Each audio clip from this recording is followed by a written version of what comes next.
is Karlie van der Westhuizen in graad 2 en ek is in laerskool Kenmare. Under my bed by Penny Trezenska. There's a terrible green monster who lives beneath my bed.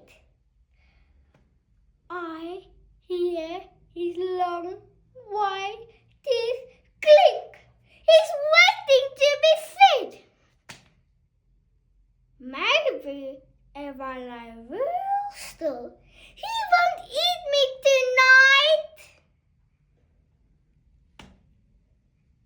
He taps me on my shoulder.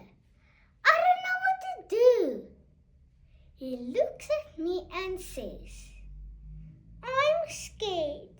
Can I come in with you?